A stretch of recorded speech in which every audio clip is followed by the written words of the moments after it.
First day of the tour, it must be Peter with In Flames. How are you? I'm good, thank you. How are you? Thank you so much. I'm doing well. Always good to see you guys. Was at the Palladium.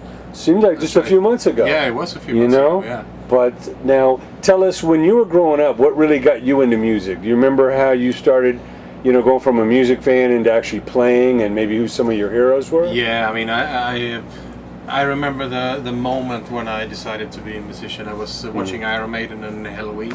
Yeah. I was 13 in 1988. They were doing the seventh tour thingy, and I was standing in the front row watching it, and that was the highlight of my life up until then. It was so cool, and I decided then that I'm going to be a musician too. Amazing. So it wasn't just the music, but it was the whole presentation. Everything, the whole experience, the whole evening, because before that I didn't really go to any shows before that, so it was my first big metal show, and just the whole experience of being there was something that I guess I didn't realize it then. Okay, I'm going to be a musician, but I just know the feeling, that this is what I want to do. It just, it was so overwhelming. It's a good way to start. Now tell us how you got to join this band, how that experience was, and what was it that clicked between you and the members? Well, we were friends before, some of them. Anders and Jesper, who was in the band before.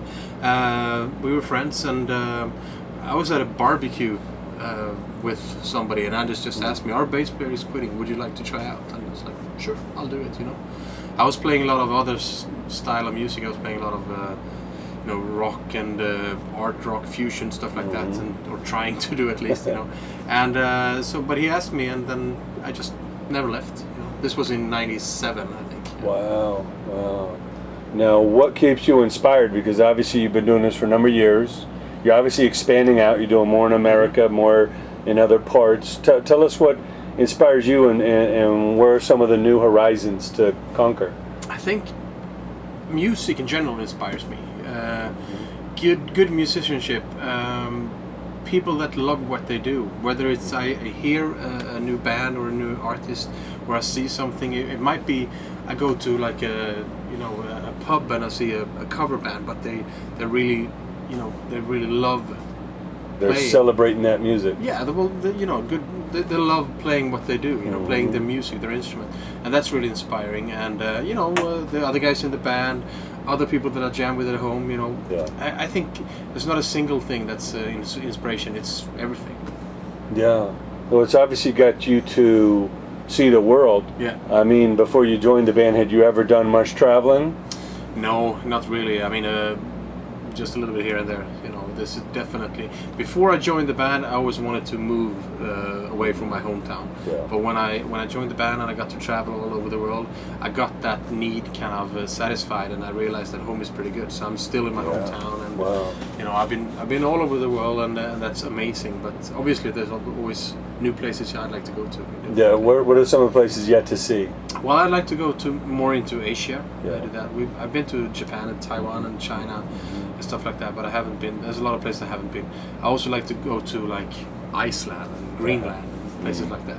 There's so many countries, so many places. But you've been down to South America? Yeah, I have. Talk about we always hear that the fans are very excited. They don't get as much music as obviously they do in here. the past they didn't, and I think it's changing a little bit, which is great for them. That they are actually able to see more and more bands. And I've only been there once, and that was a really cool experience. Really, the fans are amazing. They're very, very passionate. They're very loud. They're very dedicated to the music. And like you said, they didn't have so many bands coming there, so you could really tell that they really appreciate it. It's not like when you go to a place who gets 15 shows a week, and they don't really.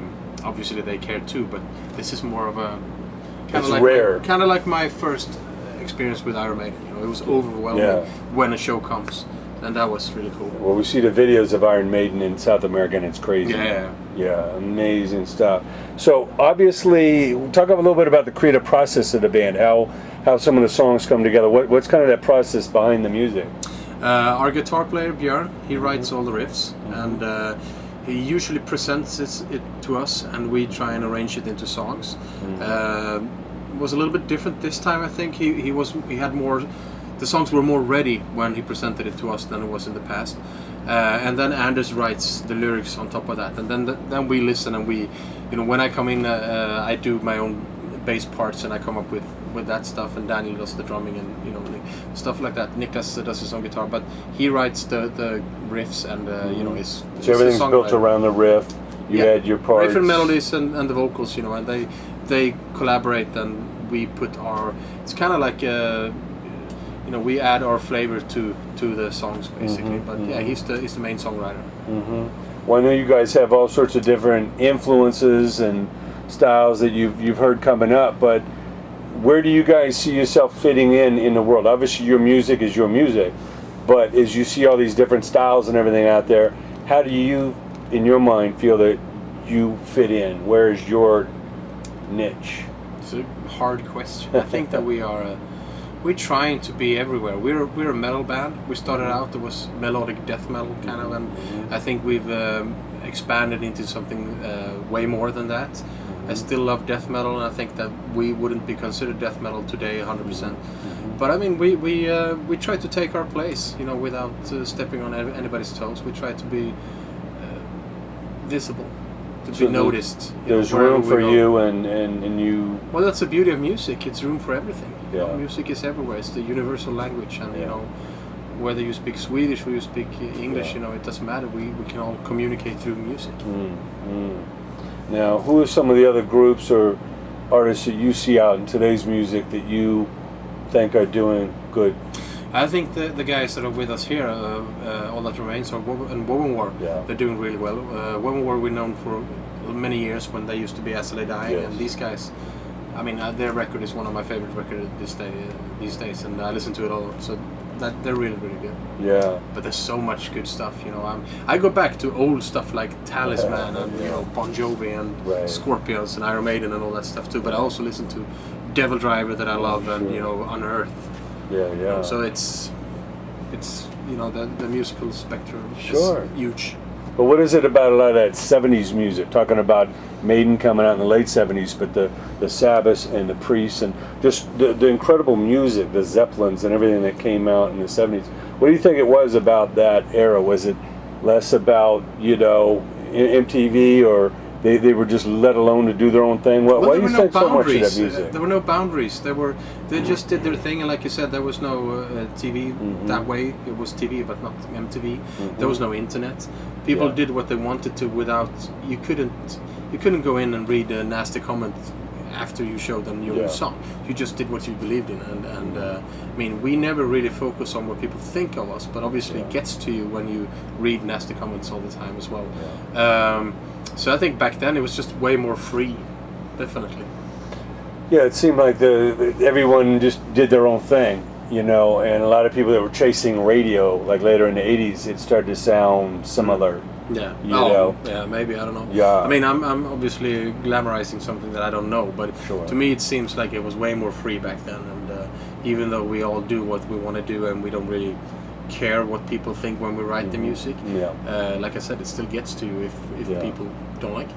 It's nice to give positive reinforcement. Yeah. But these days, the internet's full of hate, so everybody gets a little of that. Yeah, it's easy to be a keyboard warrior, but it's difficult to go up and tell you what you feel. Absolutely. What I feel, It's like, and you guys work so hard on the music, and to be halfway around the world from your home doing this performance tonight, there's a lot of sacrifice there. Yeah, I mean, we do what we do because we love it. Yeah. We love music. We love the music that we create, and I think that's the most important thing to remember. You got to do what you do out of love, no other reasons. And that's why you can't really focus on what other people think about it. Yeah. What other advice do you give to the young bands? Because obviously it's not a get-rich-quick thing, but to even be less of a follower and be more of a leader, an innovator. What advice do you give them to really be as unique? I think you should just stick to what you want to do. Try not to copy anything. Get inspired, do whatever music you want to do, and then you just try and do your best at it. Try and